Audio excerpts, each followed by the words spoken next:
Hi YouTube, this is John Muller again, and today I will be demonstrating the Random Colleague Plus combined portable VT220 terminal clone and word processor. This machine is near and dear to my heart because it is a bit of Cincinnati technology history.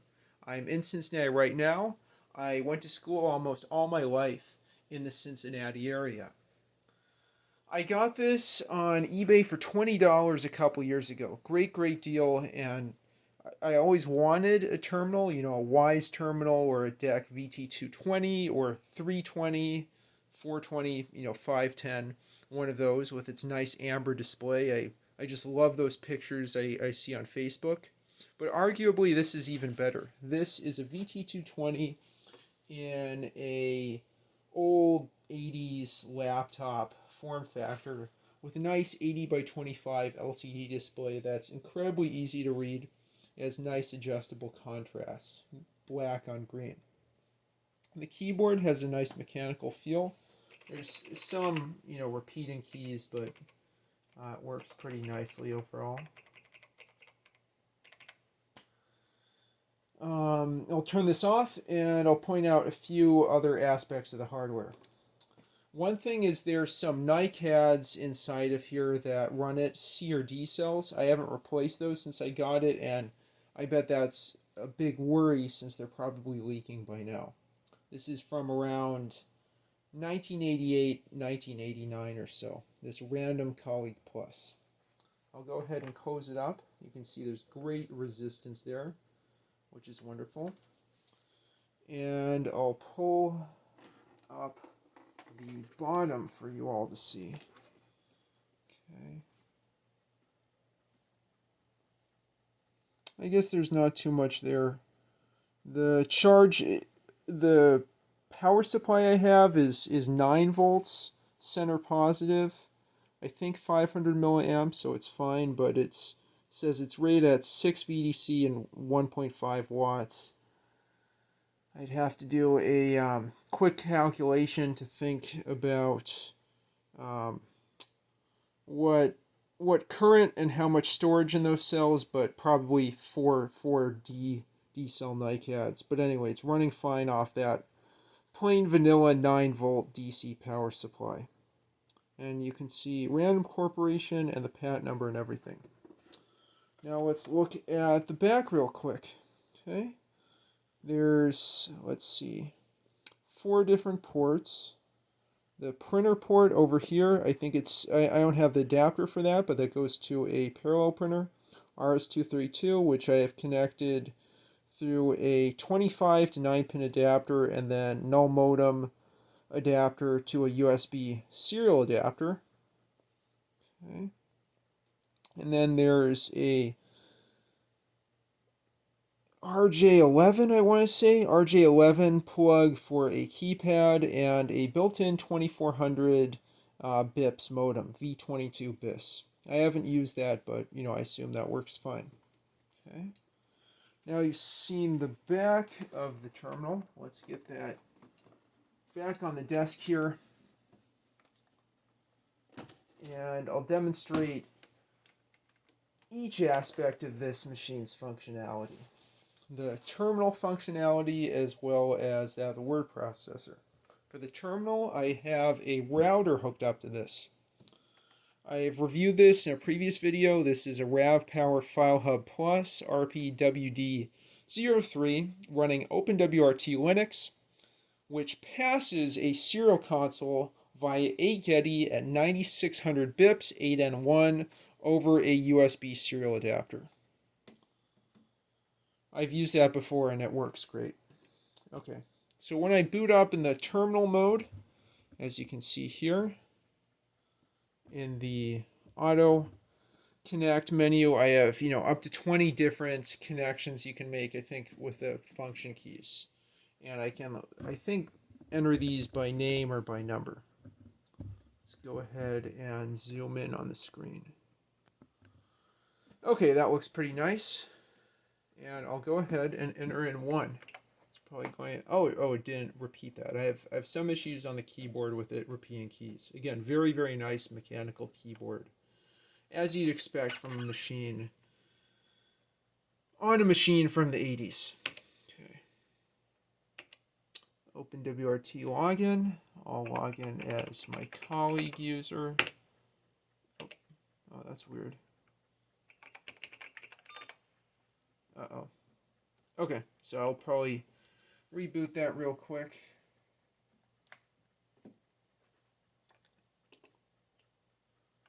Okay. Backspace. Wait. Okay.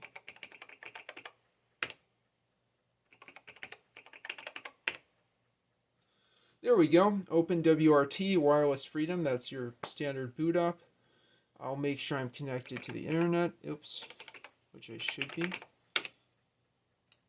And let's have some fun. Grep 22.168.2. Oop. 2. Yeah, so you can see some keys repeat. Yep, and I'm connected to the internet, so I can do some things with that. Let's see. Let's do, before that, let's just do ls. I have a symlink to a directory with interactive fiction games you could play on this. Let's see if I was able to send the file. Here. Oh, nothing. I have other files over in here. Let's see if I can run htop. Oh, wow. Wow, that's cool. Yeah, so I can see how much memory is used, CPU, you know, what functions and so on. Look at that slow refresh. Oh, it's so beautiful. But it's very readable. The right form factor, right number of lines and columns. Yeah, 25 lines, 80 columns. And for Getty, I'm emulating a VT102, but this is a VT220 clone with VT220 emulation, and that seems to be fine. F10. Q. Okay. Top is probably fine too. Yep. That works great. Oh, Control C. Okay, I think I have frauds built in. Yes, I can do interactive fiction, nano, test. Yeah, wonderful tab. Yeah, so I had used my router to print to my Seiko DPU 414 thermal printer, and that's what this was from. Control X. Let's see what other stuff. Let's try logging into the retrobattlestations BBS.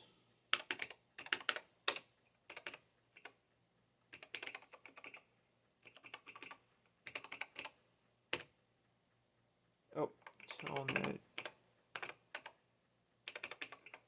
Yeah, this doesn't have telnet by default in OpenWRT. I never managed to build that properly, so I have this BSD version of telnet that I think source code for Mac OS X that runs nicely. Look at that. Look at that. How nice is that? Yeah. Level 29 BBS login. I'll log in as myself. Oops. Again, I might need to work on those keys.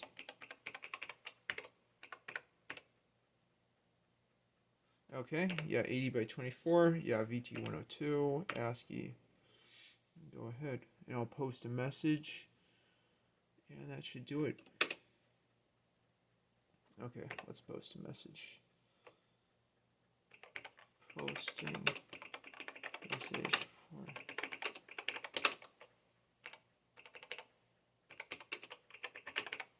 Oh, darn R key. Okay, that's clear enough. Line editor.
a Getty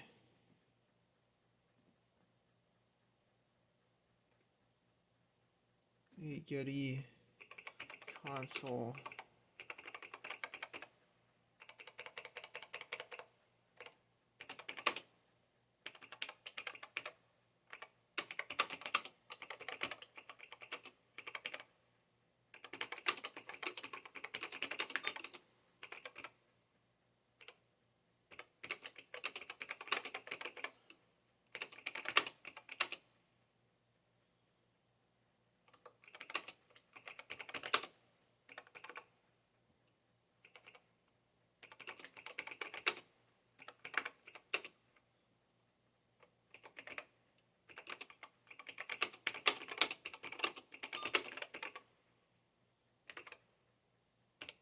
Okay, end-to-end editing, I'll press 1 period and list this.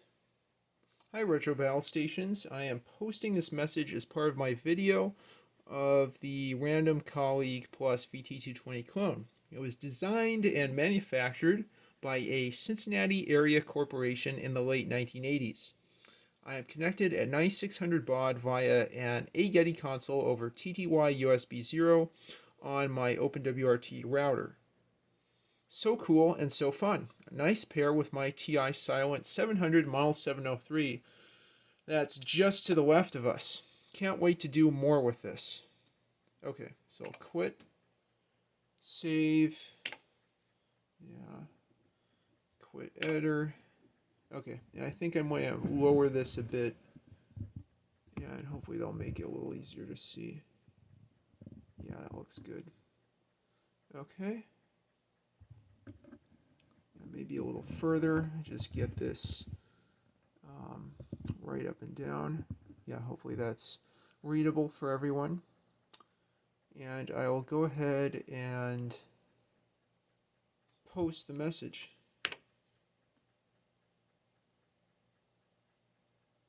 Okay, so let's see all messages.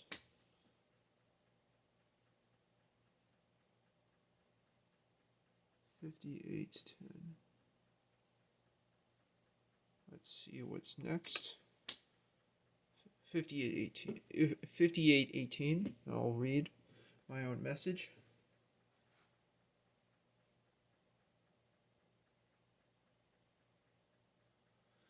Okay.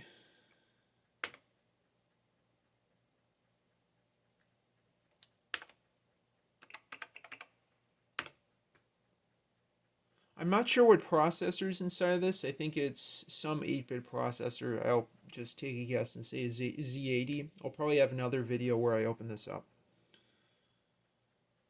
Okay. Yeah, that looks good.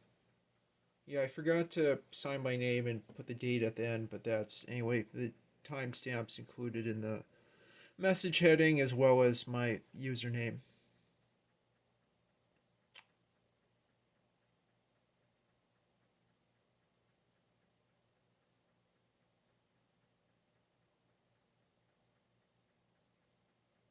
Okay, good. I post a message. I won't get that warning when I log out. And log off. Okay, so I'm disconnected now. Yeah, and then to fully disconnect, I'll log out of the router with exit, and then exit from this by shift and break. Okay, and that takes me back to the auto connect menu. I don't have any phone lines or simulated phone lines, but I might try that if I want to test out that modem. Anyway, so that was the terminal functionality. Now let's look at the word processor.